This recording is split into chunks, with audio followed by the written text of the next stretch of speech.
Boa noite, amigos. Sejam bem-vindos a mais uma reunião pública da nossa casa, da Associação Espírita de Discípulos de Allan Kardec. Hoje é um dia especial, da qual vamos fazer um estudo, uma palestra, falando do nosso mentor espiritual, Bezerra de Menezes, que faz aniversário amanhã. O estudo está a cargo da nossa amiga Solange, que vai falar um pouquinho da vida e obra de Bezerra. Mas antes disso, nós vamos fazer uma ambientação do livro Pão Nosso, por Francisco Cândido Xavier, pelo Espírito Emmanuel. A lição é a lição 25, Nas Estradas. É uma fala de Jesus no Evangelho de Marcos, no capítulo 4, versículo 15, que diz assim: E os que estão junto do caminho são aqueles em que a palavra é semeada. Mas, tendo a eles ouvido, vem logo Satanás e tira a palavra que neles foi semeada. E aí nós vamos justamente às considerações de Emmanuel diante dessa fala de Jesus, que diz assim: Jesus é o nosso caminho permanente para o divino amor. Junto dele seguem esperançosos todos os espíritos de boa vontade, aderente sincero ao roteiro santificador. Dessa via bendita e eterna procedem as sementes da luz celestial para os homens comuns. Faz-se imprescindível muita observação das criaturas para que o tesouro não lhes passe despercebido. A semente santificante virá sempre entre as mais variadas circunstâncias. Qual ocorre ao vento generoso que espalha entre as plantas os princípios de vida espontaneamente, a bondade invisível distribui por todos os corações a oportunidade de acesso à senda do amor. Quase sempre a centelha divina aparece nos acontecimentos vulgares de cada dia, num livro, numa particularidade insignificante do trabalho, na prestimosa observação de um livro. Se o terreno de teu coração vive ocupado por ervas daninhas, e se já recebeste o princípio celeste, cultiva com devotamento, abrigando nas leiras de tua alma. O verbo humano pode falhar, mas a palavra do Senhor é imperecível. Aceita-a e cumpre-a, porque se te furtas ao imperativo da vida eterna, cedo ou tarde, o anjo da angústia te visitará no espírito, indicando-te novos rumos.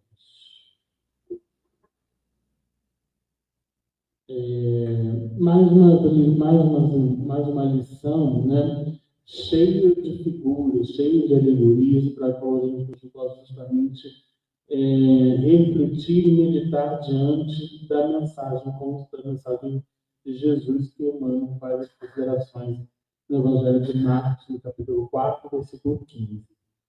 Aqui ele diz justamente de que, quando ele fala nas estradas, no caminho, ele diz de que nós já estamos preparados, nós temos a fonte do conhecimento que nós estamos recebendo, estamos preparados para ir de caminho reto, E ele fala: Jesus é o caminho permanente para o divino amor.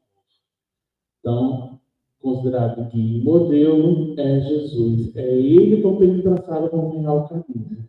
É com ele que eu tenho justamente me espelhar, me influenciar. Essas palavras têm que fazer sentido para que justamente possa me oportunizar ser uma pessoa melhor, ser um novo homem.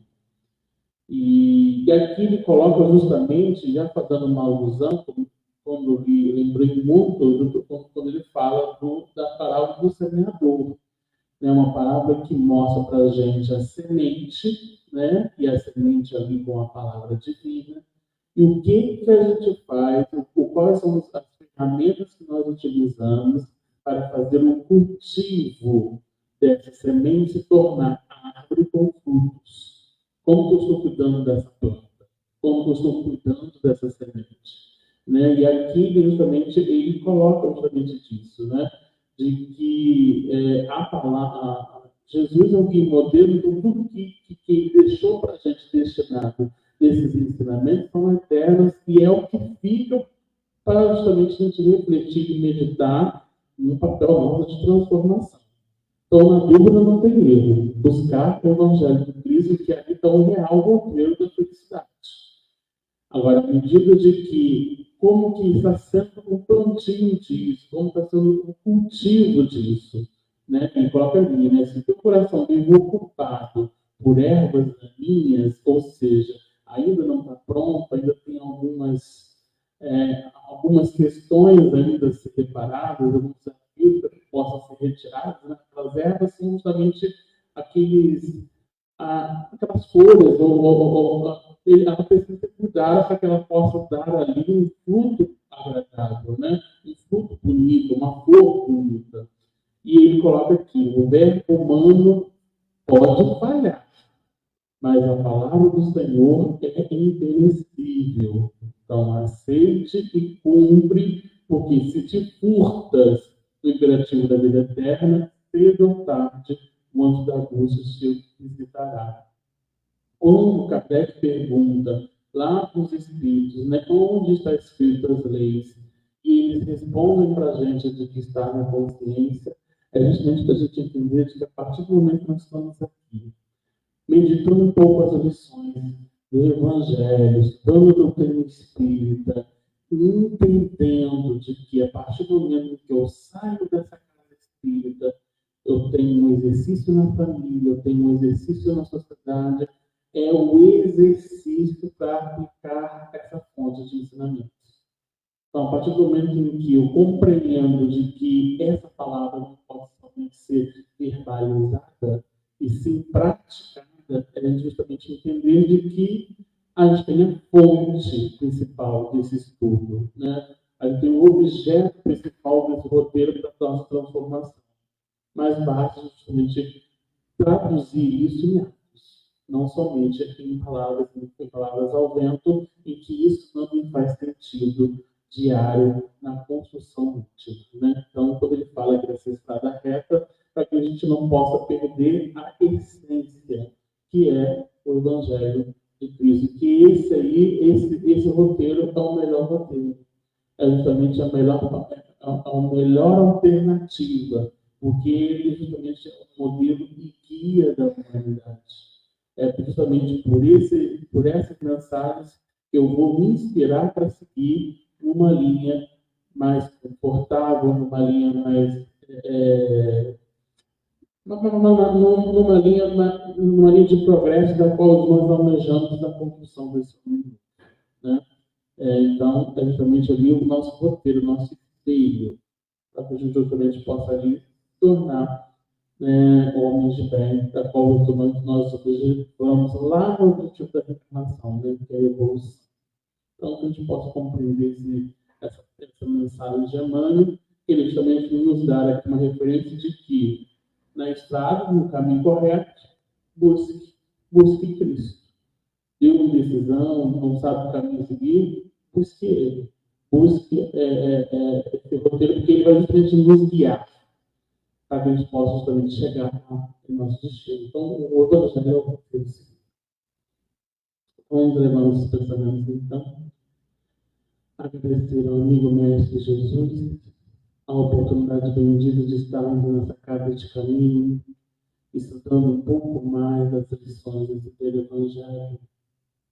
Que nós possamos hoje, meditando um pouco nas lições em que a Solange vai apresentar para a gente, traduzindo a vida e obra de Bezerra de Menezes, refletir, meditar nesse apóstolo da verdade, para que a gente possa almejar dentro da sua trajetória de vida e praticar, exercitar no seio da família, da sociedade, essas lições amorosas.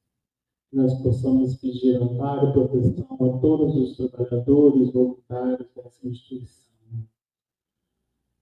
amparo também à comunidade local que nos abriga e, ao mesmo tempo, mentalizar aquelas pessoas que estão passando por desafios e que a palavra consoladora de Cristo, do Evangelho, dando instrumentos para que a gente possa caminhar juntos na nossa tarefa de renovação. Que o Senhor possa nos abençoar hoje e sempre, que assim seja. Graças a Deus. Então, vamos passar a palavra para a Solange, que ela vai falar então, um pouco sobre a vida e obra de Bezerra de Menezes.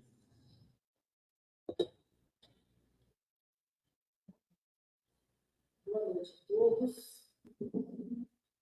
Jesus, na sua infinita misericórdia, nos ajude, a fim de que possamos desenvolver o pleno, conforme os estudos, as leituras que fizemos, e trazer na noite de hoje, assim, uma consolação para as nossas vidas.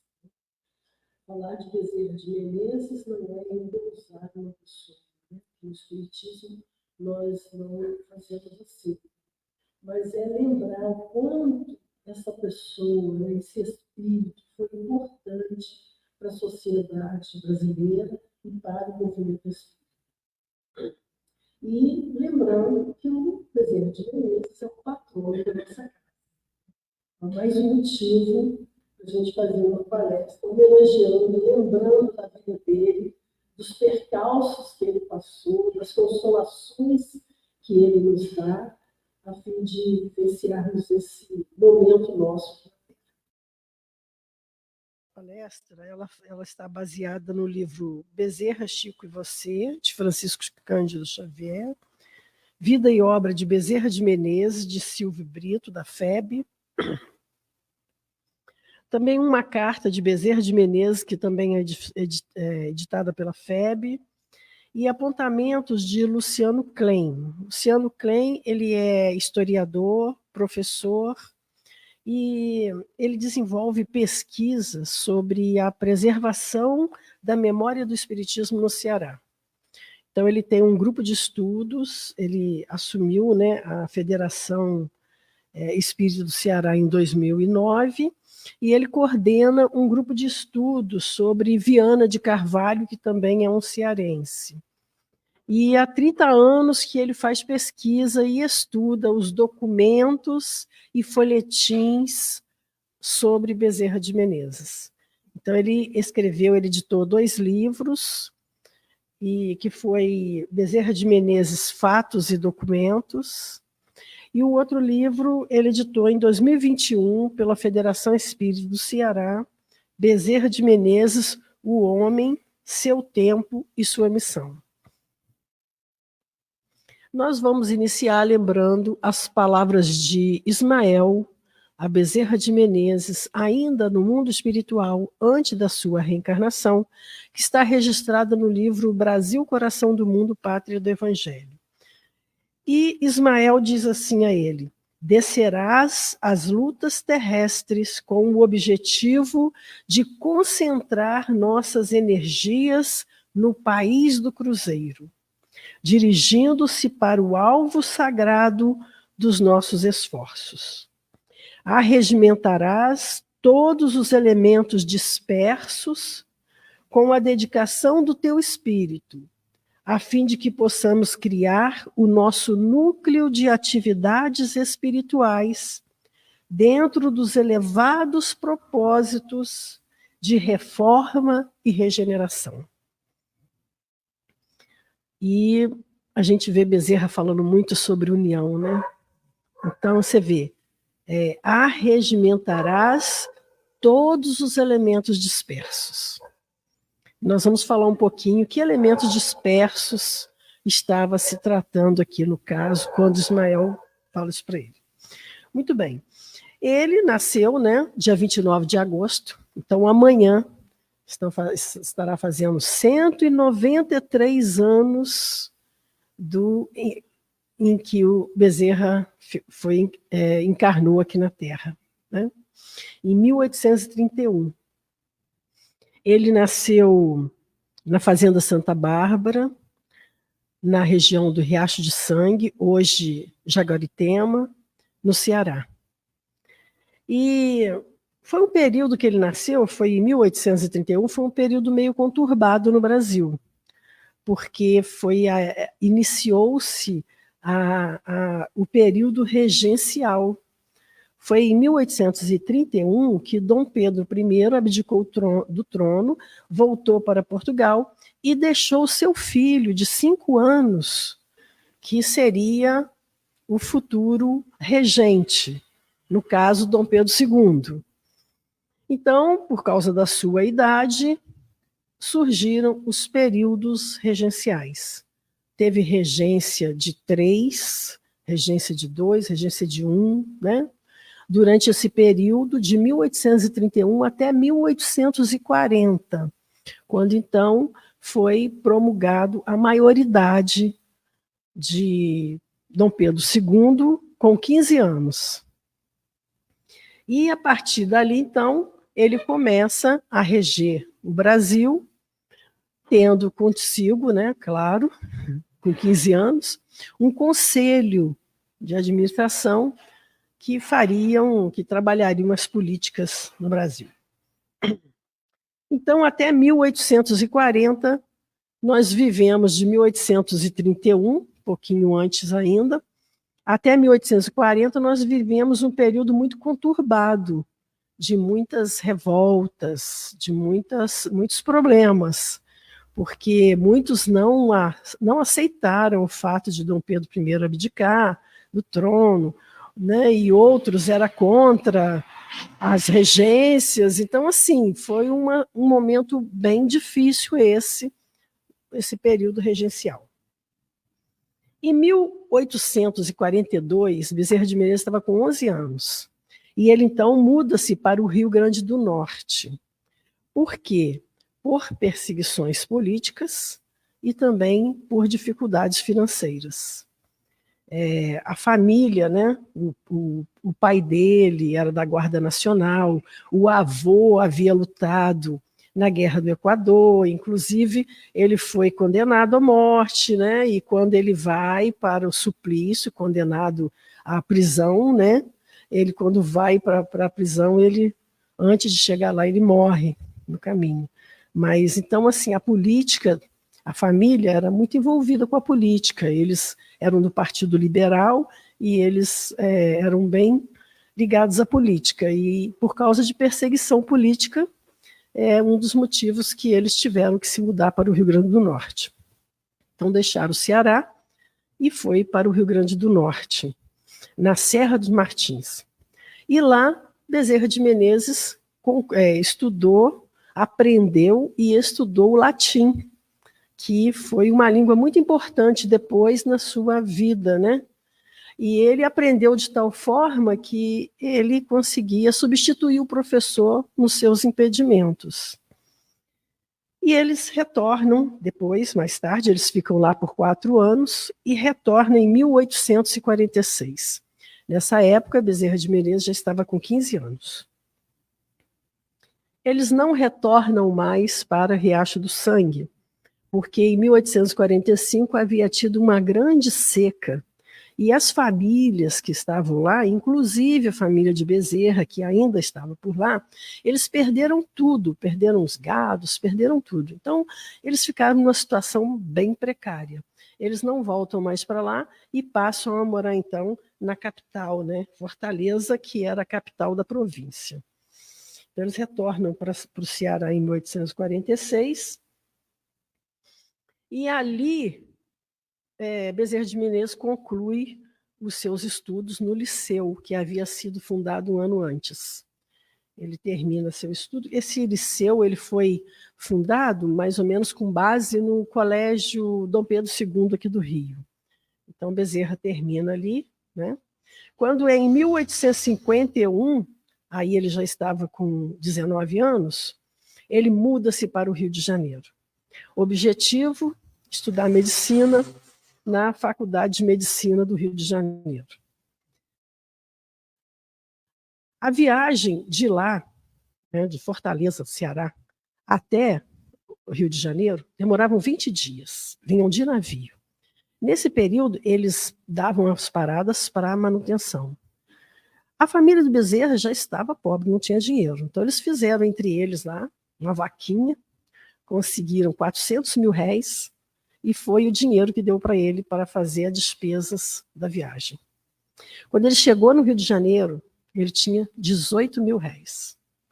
18 mil réis dava para ele pagar a estadia de alguns dias e as taxas da faculdade. Não teria mais dinheiro. Então, por isso é que ele passa a lecionar. Ele vai lecionar filosofia e matemática. Aí tem até a história, né, daquele jovem que bate a sua porta pedindo aulas de matemática, mas ele quer pagar antecipado por medo de depois gastar o dinheiro e não ter como pagar as aulas, e ele precisava das aulas. Então, o Bezerra aceita e marca com ele o retorno para ele voltar a estudar, e ele não volta mais a estudar. E aquele dinheiro era exatamente o que ele precisava para pagar a estadia dele do restante do mês, né? Então, ele quase que perde a sua vaga na faculdade, porque a viagem demorou muito, e ele chegou no dia seguinte ao fechamento da matrícula, e ele estava no jardim, sentado, muito triste, quando aparece uma menininha que estava brincando logo a seguir. Aí aparece perto, a menininha aproxima dele e diz: mas o senhor está muito triste, o que está acontecendo? Ele falou assim: eu cheguei atrasada, perdi minha matrícula e não tem nem dinheiro para voltar para minha terra mais. Aí ela foi, pegou na mão dele, levou ele lá dentro. Ela era filha do reitor. E o reitor abriu uma exceção e fez para ele a inscrição ainda fora do horário. Aliás, ele chegou no mesmo dia, porém depois do horário. Mesmo fora do horário, ele fez a matrícula de Bezerra, e Bezerra conseguiu então entrar para a faculdade, né? E ele vai então estudar a medicina. Depois a gente vê que em 1856 ele se forma médico, vai trabalhar, ele fez residência na Santa Casa de Misericórdia, no Rio de Janeiro, né? E em 1857 ele toma posse na Academia Imperial de Medicina, com a tese Diagnóstico do Cancro. Essa foi uma grande contribuição na época, sabe, esses estudos dele. Desde que ele se formou, ele atendia as pessoas na casa dele. Pessoas que podiam pagar e pessoas que também não podiam pagar.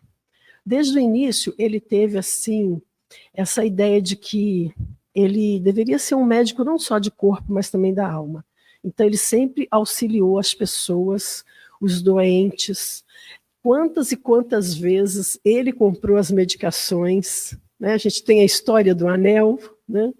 Que ele doou o anel de formatura para que a senhora pudesse comprar remédio para sua filha que estava doente. Então, ele foi essa alma bondosa, querida, desde sempre. Mas, a partir de 1898, ele passou a trabalhar numa farmácia. Ele começou a trabalhar numa farmácia Cordeiro, bem lá no centro do Rio de Janeiro. Não tem mais esse prédio, né? Mas o local está lá. Então, o Luciano Klein até fala que esteve lá, que visitou o local. E que é muito bom a gente chegar no lugar e saber que ali teve uma pessoa que a gente tem tanto apreço, né, por ela. Então, essa farmácia, ele atendia principalmente as pessoas pobres, né? Porque as pessoas que tinham recurso procuravam os consultórios para poder se consultar. Nessa farmácia iam principalmente as pessoas que não tinham recurso. Por esse atendimento na farmácia, que foi durante longo tempo, né, ele recebeu esse título honroso de médico dos pobres. E outra coisa também que a gente pode falar de Bezerra, que ele foi um emancipacionista. Na época da abolição da escravatura, haviam dois grupos, né? Os emancipacionistas e os abolicionistas. Palavra difícil. Os emancipacionistas, eles objetivavam a libertação dos escravos, os dois, a libertação dos escravos, porém de forma gradual e lenta, para que não gerasse problemas para a sociedade brasileira e tivesse tempo para que essas pessoas se preparassem para o mercado de trabalho, né? Já os abolicionistas, eles queriam que essa coisa fosse abrupta, rápida, sabe? E então havia esses dois. E ele foi essa pessoa que ele achava que precisava criar escolas de ofício para os escravos, a fim de que eles pudessem sair emancipados da escravatura. Mas em 1884 ele se torna, de fato, um abolicionista, né? Ele não fala o motivo, talvez porque ele viu que não há nenhuma escola foi criada, né? Não sei. Mas aí ele se torna, de fato, um abolicionista. E nesse período ele escreveu também um opúsculo. E esse opúsculo foi editado e foi distribuído de forma gratuita para todos, onde ele falava a escravidão, como ela deve ser, né, como ela deve ser extinta de forma lenta e gradual, onde ele falava das escolas de ofício para preparar essas pessoas. Em 1858, ele entra para os quadros do Exército e se torna cirurgião-tenente. Nesse mesmo ano, ele passa a colaborar numa revista físico-química, em que ele, com seus estudos, também auxiliava muito a área técnica, né, da sociedade. E também, nesse mesmo ano, ele se casa com Maria Cândida de Lacerda, que foi o primeiro casamento, que ela desencarna 5 anos depois, de morte súbita, e deixa 3 filhos. Deixa 2 filhos, um de 3 anos e um de 1 ano. E isso foi em 58, né? Quando foi em 61, o Bezerra de Menezes, ele sempre teve um amor muito profundo pela profissão dele de médico. Ele teve um período para trás, em 1856, ele foi pedido pelo francês Sebastião Sanson para que ele escrevesse a Galeria dos Brasileiros Ilustres, que eram biografias de pessoas influentes da política, da sociedade, e ele escreveu 18 biografias. Então, a partir dali, ele falou muito dos políticos, da vida política, e ele começou a tomar gosto, provavelmente, a partir daí, né, ele passou a tomar gosto pela política. Mas, até então, ele relutou para permanecer. Porém, em 1861, ele aceita esse compromisso, meio assim que uma pressão da sociedade de São Cristóvão, né? E ele acabou se tornando, né? Acabou se candidatando e ganhou essas eleições. Então, ele se tornou vereador na cidade do Rio de Janeiro, na Câmara Municipal do Estado do Rio de Janeiro, da cidade do Rio de Janeiro, e o seu primeiro mandato foi em 1861. Daí em diante foram mais ou menos 30 anos de vida pública, de vida parlamentar, onde ele teve mandatos, né? Acho que 3 mandatos de vereador, teve de deputado geral, teve de deputado federal, né? Foram aproximadamente 30 anos de vida parlamentar. Na época que ele ganhou essa eleição, que ele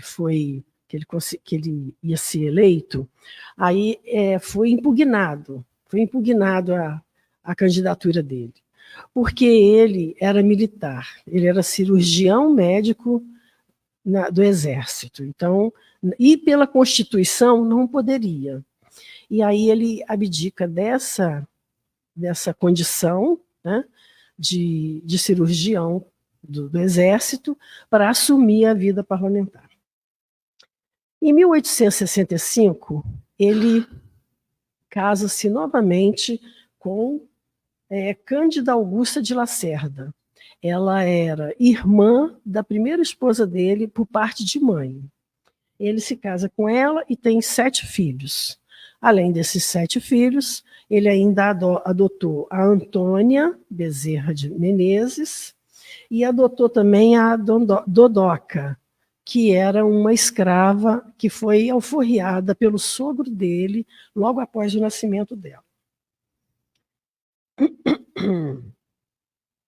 Em 1861 também, voltando aqui um pouquinho, ele recebeu um convite de Pedro Ferreira de Almeida Godinho para montar a Casa de Saúde Godinho e Bezerra. Tá? Foi também algo importante que aconteceu. Muito bem. Nos anos de 1870 foram os anos mais auspiciosos da vida dele, porque ele passou a administrar, né? Essa época, ele ficou fora da política um pouco. Então, foram os dias mais auspiciosos da sua vida como empresário. Como diretor do projeto de ferrovias, Estrada de Ferro Macaé-Santos, e também a Estrada de Ferro Santo Antônio de Pádua. E ele também esteve à frente de um projeto, né, que foi responsável por organizar o bairro de Vila Isabel e também o Boulevard de 28 de Setembro. Nessa época também, ele presidiu a empresa Ferro Carril de São Cristóvão, onde que ele implantou os primeiros bondes no Rio de Janeiro, que foi de 1876 a 1874. E em 1873 a 1874, também, ele foi diretor de uma empresa e esteve à frente da Companhia de Seguros contra Incêndio, também no Rio de Janeiro. Ele fazia parte também da diretoria, e nessa companhia de seguros também fazia parte da diretoria o Antônio Luiz Saião, que também é um nome bem conhecido do movimento espírita. Porém, nessa época, ele ainda não era espírita. Ele era um advogado, e eles eram amigos, e eles trabalharam juntos nessa empresa. Outra coisa também é que ele presidiu o Banco Mútuo e o Banco Evolucionista. E ele também foi presidente de uma companhia de arquitetura. Aí, nessa época, foi uma época em que ele teve muita grana, né? Porque era muito trabalho, imagina a quantidade de coisa que o homem fazia. Então, ele teve muito dinheiro. Mas ele perdeu tudo também. Tá? Por quê? Por 3 motivos. Primeiro, que ele era uma pessoa muito generosa, então ele ajudava muitas pessoas. E depois que ele tinha mesmo um desapego aos bens terrenos. Ele não pensava muito nessa questão de futuro, de guardar, né? Ele não pensava muito nisso. E depois também por causa da política de encilhamento de Rui Barbosa. Foi uma época em que o governo imperial resolveu investir nas indústrias, né? E isso gerou um boom, né, no país. A inflação cresceu muito, a moeda desvalorizou muito, né? Então teve uns problemas aí econômicos nessa época, que inclusive gerou dívida para o Brasil. Depois, bastante tempo depois, o Brasil ainda tinha dívida nessa época da política de encilhamento de Rui Barbosa. Em 1875, ele conhece o Espiritismo. Então, veja, ele estava com 55 anos. Ele recebeu o livro dos Espíritos, que havia sido traduzido pelo seu amigo Joaquim Carlos Travassos, também conhecido, né, no nosso movimento. Ele havia traduzido e deu a ele de presente o livro. E ele leu esse livro durante uma viagem que ele saiu do Largo do São Francisco até o Rio, Centro Histórico do Rio, na Tijuca. E ele leu o livro todo, e a partir dali ele passa a ter uma grande amor, né, e desejo de participar e de continuar e de divulgar essa doutrina. Então, em 1870, em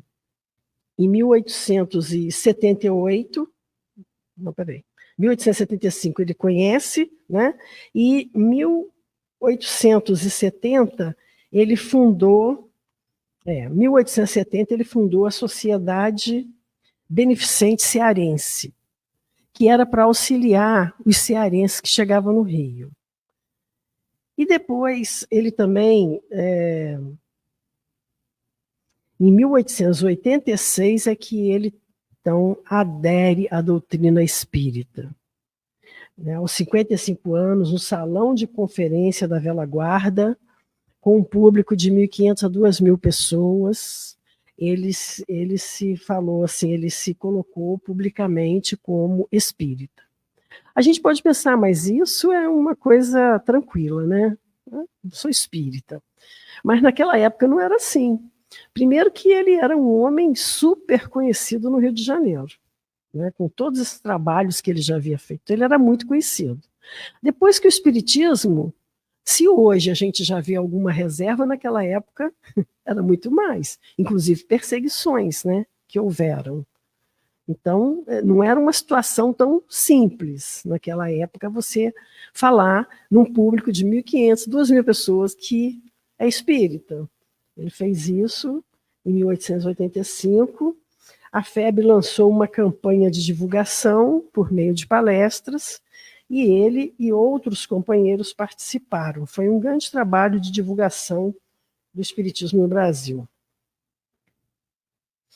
Em 1887, então ele já era espírita, até 1894, ele vai fazer diversas publicações no jornal O País, que era o periódico de maior circulação na época, dirigido por Quintino Bocaiúva.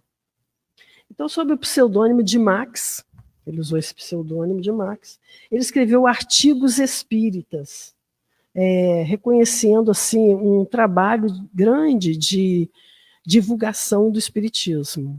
Por conta desse trabalho dele, divulgação do espiritismo, é que ele foi chamado de Kardec brasileiro. Né? E tem algumas curiosidades entre ele e Kardec. Né? Assim, Kardec, tanto Kardec quanto Bezerra, eles não eram ligados à religião. Eles conheceram o espiritismo já com certa idade. No caso, Bezerra de Menezes com 55 anos e Kardec mais ou menos com essa época, acho que 53 anos, se não me engano. Ele tem o conhecimento do espiritismo e começa a estudar o espiritismo. Uma outra assim, coisa interessante é a forma como que eles vieram a falecer. Também Kardec faleceu com 69 anos e Bezerra também foi mais ou menos por aí, 63 anos mais ou menos, quando ele faleceu. E uma outra coisa também interessante é que os dois, tanto um quanto o outro, trabalhou muito pelo espiritismo, pela divulgação do espiritismo. Né? Aí, por conta disso, ele recebeu esse nome de Kardec brasileiro. Tá? Mas são dois espíritos que vieram trabalhar muito pelo espiritismo. Kardec pela implantação do espiritismo e Bezerra de Menezes pela divulgação do espiritismo. Né? Então foi muito interessante isso.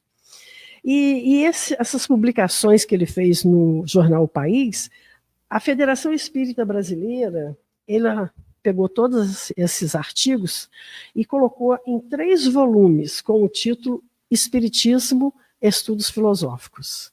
São os artigos dele, psicografado pelos escritos com o pseudônimo de Max. Isso também é uma curiosidade, porque Kardec também, né, era o professor Rivail, que usou o pseudônimo de Allan Kardec.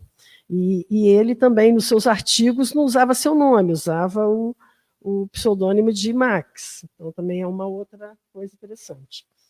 Mas, assim, sobre as contribuições da obra de Bezerra, foram muitas. Na vida política, ele teve muitas contribuições. Ele trabalhou muito, ele desenvolveu um grande trabalho em favor do município neutro, que na época existia essa política de município neutro no Rio de Janeiro. Ele trabalhou muito por isso. E na defesa dos humildes e necessitados. Também ele trabalhou no projeto que regulamentava o trabalho doméstico, com inclusive pagamento de aviso prévio. Outra coisa também é que ele denunciou os perigos da poluição no Rio de Janeiro, quando a sociedade já estava afetada por isso. Nós falamos que houve aquela política do ensinamento, onde o governo decidiu pelas indústrias. Então, ele já estava preocupado com o meio ambiente. Então, por isso que ele escreve O Homem, Sua Missão, Seu Tempo, mostrando como que ele estava adiante do tempo dele naquela época. Como médico também, ele teve uma importância muito grande quando ele foi redator dos Anais Brasilienses de Medicina. Muitos artigos que ele escreveu ali em favor dessa profissão que ele tanto amava. E uma outra coisa que ele também escreveu foi o livro Loucura sobre o Novo Prisma, que também ele traz diversas contribuições etiológicas sobre as perturbações mentais. Talvez, assim, incentivado pelo problema do seu filho, Adolfo, que tinha problemas mentais, era um jovem tranquilo, participava das reuniões na casa espírita, mas de repente se tornou agressivo e teve um processo cada vez mais decadente de problemas mentais até desencarnar em 1899, se não me engano. Então, ele por causa da doença do filho, talvez, né, ele se sentiu assim incentivado a estudar bastante esses fatos, tanto na área da psiquiatria como da psicologia. E ele escreve esse livro, que é um livro muito interessante, já foi reeditado pela FEB várias vezes. Infelizmente, Bezerra não consegue publicar o livro antes do seu desencarne, porque, apesar de ele estar estudando já há bastante tempo, mas ele estava aguardando para que esse livro fosse apresentado no congresso que haveria em 1900. Então, era a esperança dele que ele queria apresentar essa obra no congresso. Só que o congresso foi em setembro e ele desencarna em abril, dia 11 de abril de 1900. Então, ele não consegue ver essa obra editada, porém, nós temos aí, né? A gente pode pegar, ler. A Federação já editou algumas vezes esse livro tão importante. Uma coisa, aí nós vamos ver, então essa foi uma grande contribuição dentro da medicina. Na área parlamentar, nós já falamos dos projetos, como que ele desenvolveu, ele estava bem à frente do seu tempo. E para o espiritismo, porque ele se torna espírita e em 1885 ele é chamado para ser, né? Deixa eu ver se é 85 mesmo, que eu não me lembro da data. 1885 ele se torna o presidente da Federação Espírita Brasileira e ele tem 2 mandatos. Foi em 1889, que foi o primeiro mandato, e ele fica até o 91, e depois ele fica de 95 até 1900, quando ele desencarna. Esses 2 mandatos da Federação Espírita Brasileira. Desencarna aos 69 anos. Muito bem. Então, qual foi a sua contribuição para o movimento espírita? Então, a sua contribuição foi muito grande, porque já lá no início, Allan Kardec já se preocupava com o movimento espírita, como que seriam as reuniões na casa espírita, como que deveriam ser, né?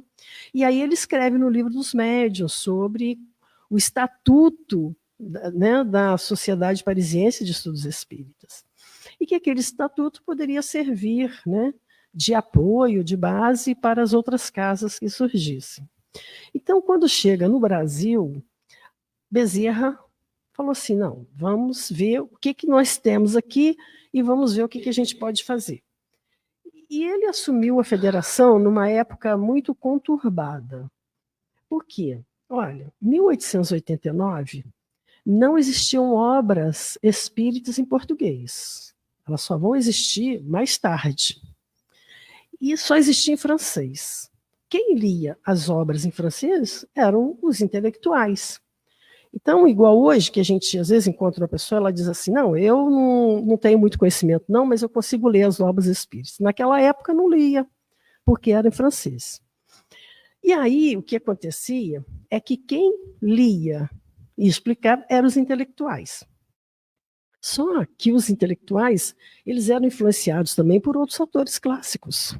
Por exemplo, tinha o Jean, como é que é o nome dele? Deixa eu ver, eu anotei em algum lugar aqui. Charles Gichet, ele também foi uma pessoa que estudou muito os fenômenos psíquicos, né? Mas ele não tinha um método, porque Allan Kardec teve um método. Qual que foi o método de estudo de Allan Kardec? A universalidade dos espíritos. Então, o que significa isso? Ele explica bem lá na introdução do Evangelho segundo o Espiritismo. Ele se comunicava não era com o mesmo médium, porque ele pensava, se comunicar sempre com o mesmo médium, não vai dar certo, porque se esse médium sofrer um ataque qualquer das trevas, ele vai trazer uma informação inexata. Então, não pode ser também com um único grupo, porque assim como o médium pode sofrer, o grupo também pode. Então, deveria ser com vários médiuns diferentes e vários grupos diferentes. E foi isso que Kardec fez. Inclusive, na época, ele se comunicou com Teles de Menezes, em Salvador, que tinha o grupo espírita lá, mandou perguntas para o Teles de Menezes, ele respondeu, voltou para Kardec, ele pegava tudo aquilo lá, achava a base e formava a doutrina.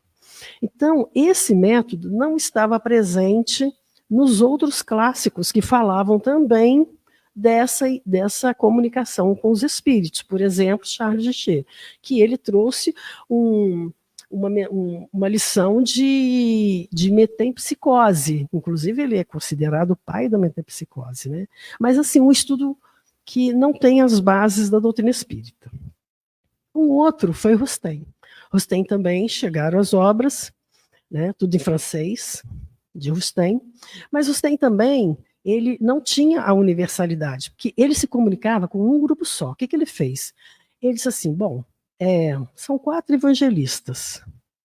Então tem textos aqui que a gente não entende bem o que o evangelista quis fazer. Eu vou fazer o seguinte, eu vou chamar o evangelista aqui e vou pedir para ele explicar o que é isso, o que é aquilo. Então assim ele fazia.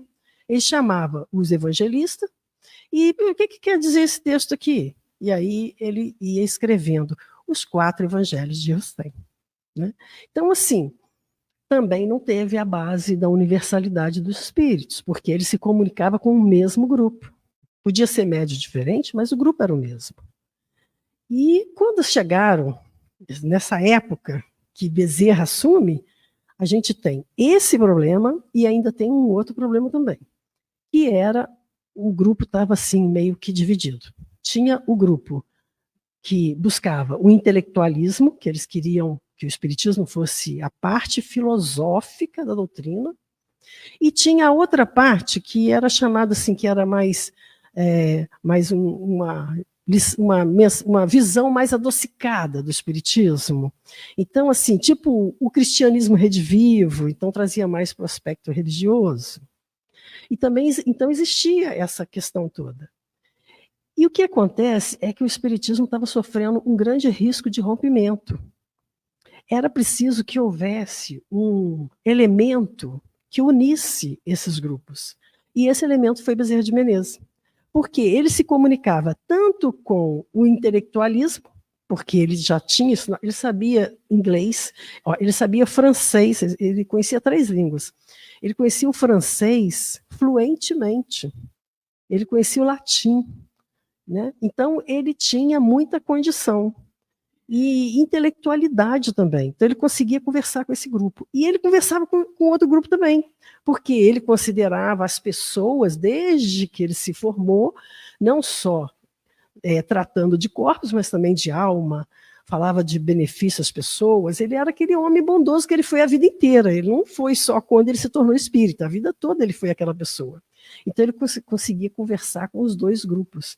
E, com isso, ele conseguiu unir e montar assim, um estilo de movimento espírita, de funcionamento da casa espírita, que até hoje nós temos.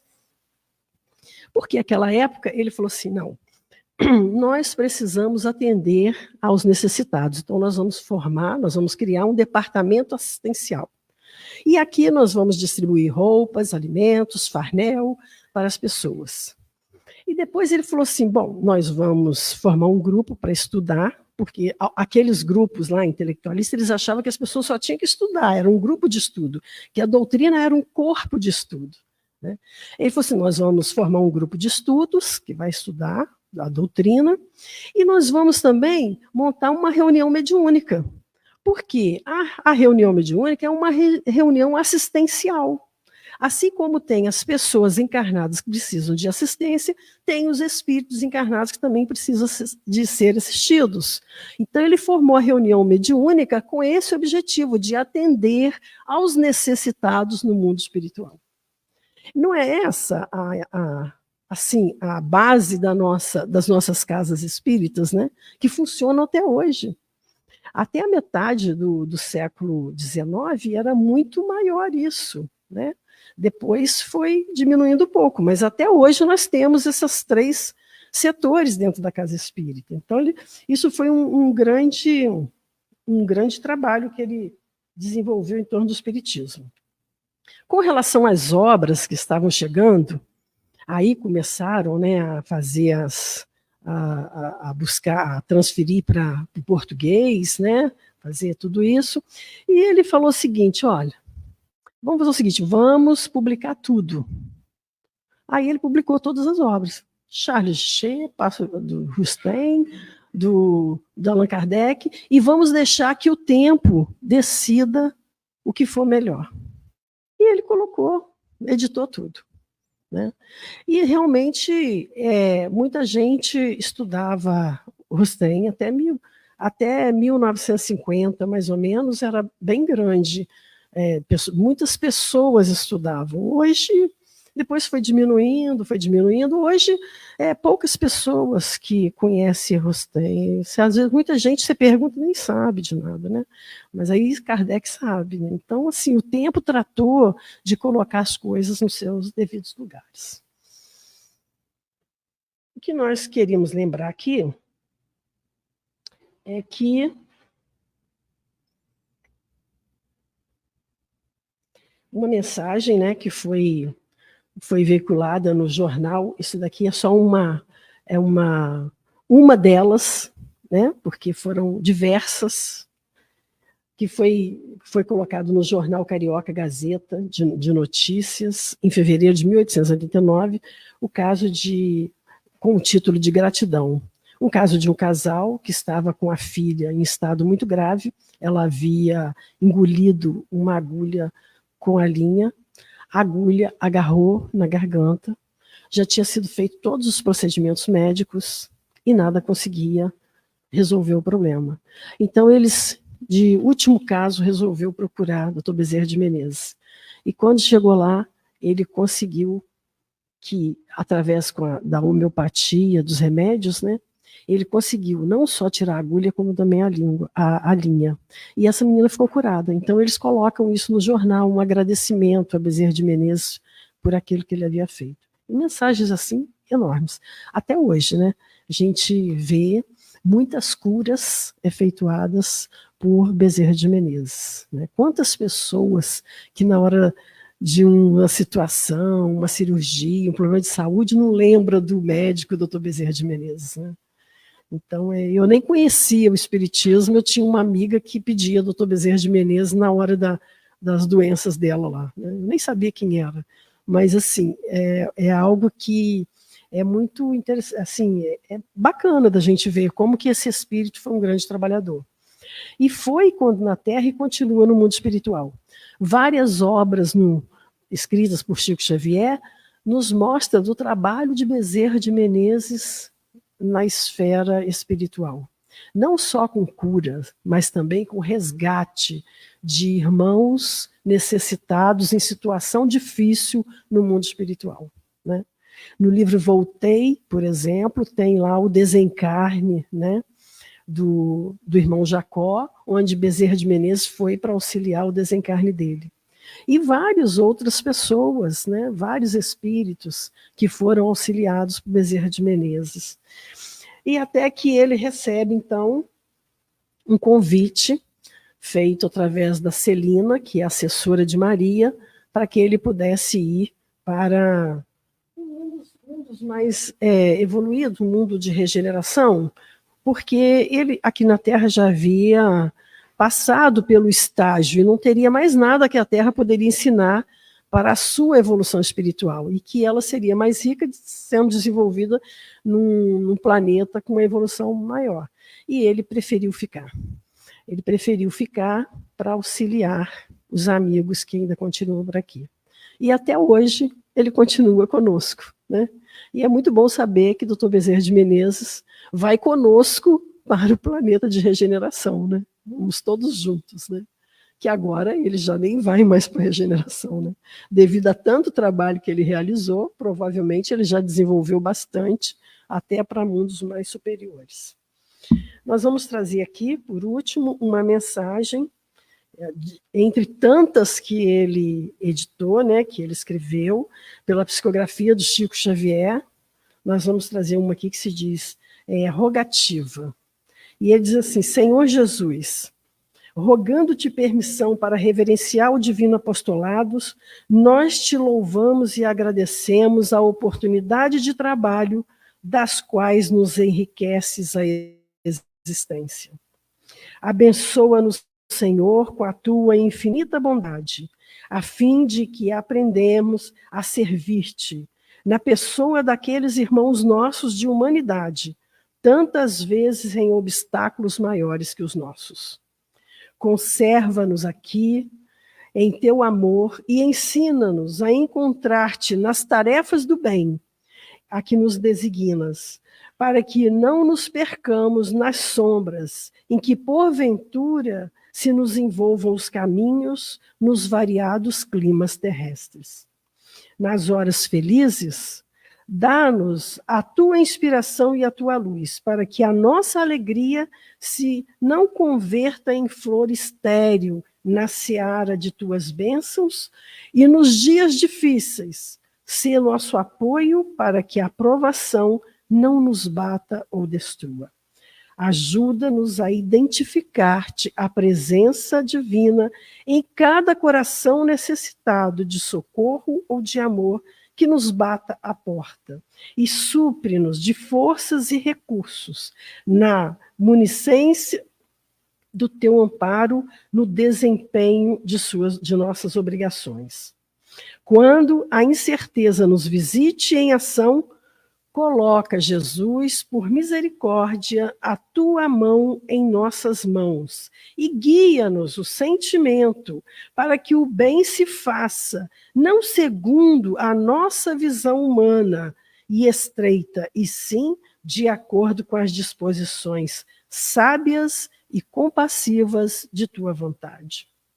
Fazei-nos reconhecer que a caridade começa invariavelmente nas nossas relações mútuas.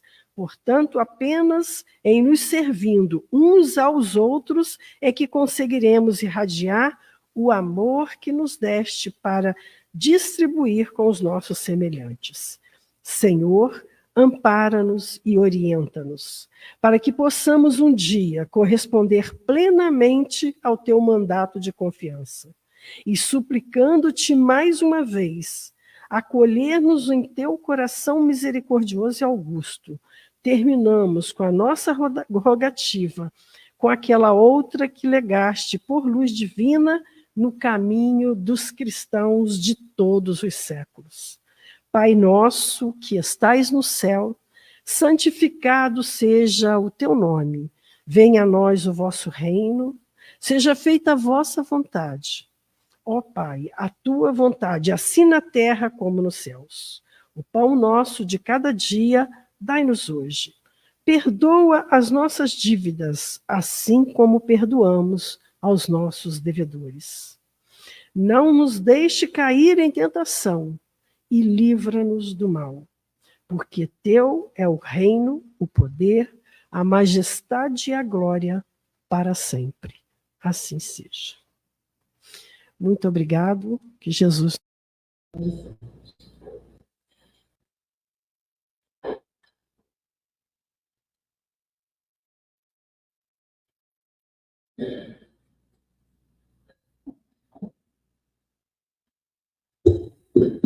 Agradecemos a Solange, né, pela ação passada passagem toda, né? Os fatos da vida de Bezerra, né? Tem um documentário, vocês acham no YouTube, um documentário sobre Bezerra, com todos os fatos, com a trajetória dele, né? Próximo domingo nós vamos iniciar uma série de palestras relacionadas ao mês de setembro, que é o Setembro Amarelo. O Setembro Amarelo é uma organização, né, que envolve toda a sociedade civil para falarmos de valorização da vida. Então, nós vamos fazer um ciclo de palestras que vamos iniciar nesse domingo, que vai ser dia 1º de setembro. Quem vai estar aqui é o Robinson, que vai falar sobre educação de sentimentos. Na próxima quarta-feira, vai ser minha vez, eu estar aqui com vocês, para falar um pouco sobre o Setembro Amarelo, viver de animais. Então, está todo mundo convidado para que a gente possa conscientizar e refletir diante da necessidade de conversar sobre essa temática da valorização da vida, né? Lembrando que as atividades da casa estão funcionando plenamente, né? Nós estamos todos segunda, terça, amanhã, quinta-feira, nós estamos estudos na sala da doutrina espírita, presencial aberto a todos. Sábado, a evangelização também está aberta, então quem desejar trazer as crianças, os jovens, a família toda, é aberto a partir das 2h30 da tarde, no sábado. E nós temos um projeto social às terças-feiras, que é o projeto Nascendo com Amor. Quem desejar conhecer o projeto, toda terça-feira, a partir das 13h da tarde, às 15h, é aberto ali quem desejar colaborar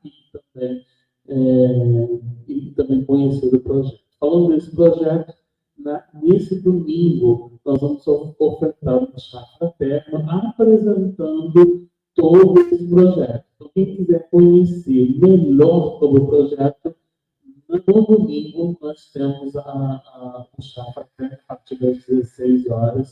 Os convites são esgotados, gente, mas quem quiser conhecer, quem quiser vir, conhecer um pouco da periferia, vai ter outras coisas, então fica convidado, pode vir, pode comparecer, tá? Então, nesse domingo agora vai ter o chá fraterno do projeto Nascendo com Amor. Então, vamos levar nossos pensamentos, então?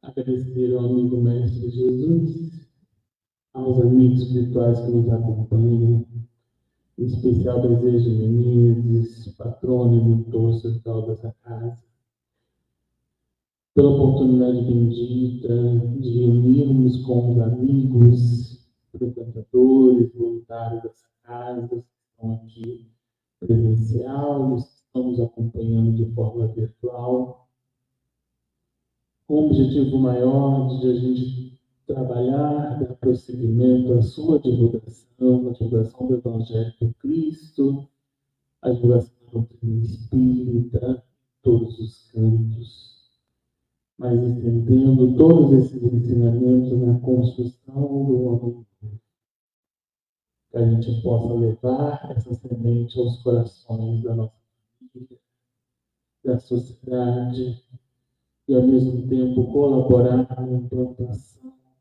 na regeneração desse planeta a qual fomos convidados. E que também nessa comunhão de pensamentos possamos auxiliar aqueles espíritos que passam por desafios e provações. Que o Senhor nos ampare, nos proteja hoje e sempre, que assim seja, graças a Deus. Aqueles que desejarem paz e salvaguardar serão chamados. Bom, tenham todo mundo uma boa noite. Quanta luz